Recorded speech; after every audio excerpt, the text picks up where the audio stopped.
আজকের রেসিপি দেখলে আপনি খুব অবাক হবেন। আজকের এই চিংড়ি মাছের রেসিপি শুধুমাত্র হলুদ আর লবণ দিয়ে রান্না করে নেব। আর এই রকম কালার কিভাবে আসবে সেটা জানতে হলে আপনাকে ভিডিওটি অবশ্যই দেখতে হবে। প্রথমে আমাদের কয়েক পিস চিংড়ি মাছ নিয়ে নিতে হবে। এবার চিংড়ি মাছের পাকস্থলীগুলো বার করে নিতে হবে। এইভাবে চিংড়ি মাছগুলোকে ধরে কাঁটা চামচ বা চিমটে দিয়ে টান মারলেই পাকস্থলীগুলো বেরিয়ে আসবে।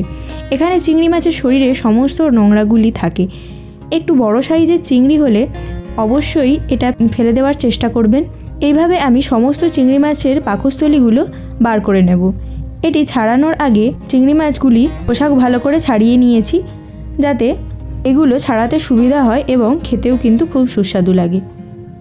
এবার একটি কড়াইতে হাফ কাপ সরিষার তেল দিয়ে দিতে হবে।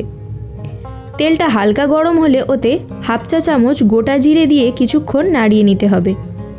এবার ওতে 3টি বড় সাইজের পেঁয়াজ কুচি দিয়ে দিতে হবে, দিয়ে কিছুক্ষণ ভেজে নিতে হবে।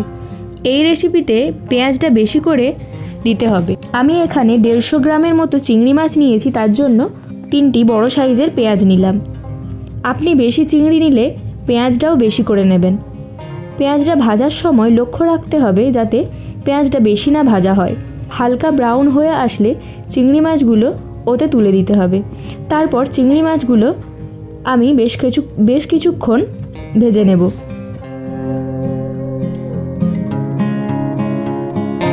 চিংড়ি মাছটা ভালো করে ভাজা হয়ে যাওয়ার পর পেঁয়াজটা যখন লাল হয়ে আসবে তখন হাফ চা চামচ হলুদ গুঁড়ো আর হাফ চা চামচ লবণ দিয়ে বেশ কিছুক্ষণ ভেজে নিতে হবে। মাঝে মাঝে জল দিয়ে দিতে হবে যাতে পেঁয়াজগুলো পুড়ে না যায়। এবার এইভাবে নাড়াতে নাড়াতে পেঁয়াজগুলো গ্রেভির সঙ্গে ভালো করে মিশে যাবে। এইভাবে কিছুক্ষণ ভেজে নেওয়ার পর গ্রেভিটা যখন লাল হয়ে আসবে তখন আমি 1 চামচ লঙ্কার গুঁড়ো দিয়ে দেব। চিংড়ি মাছের ঝাল একটু বেশি করে লঙ্কার গুঁড়ো দিলে স্বাদটা খুব ভালো আসে। এরপর 1 কাপ জল দিয়ে ঢেকে আমি 5 থেকে 7 মিনিট রান্না হতে দেব।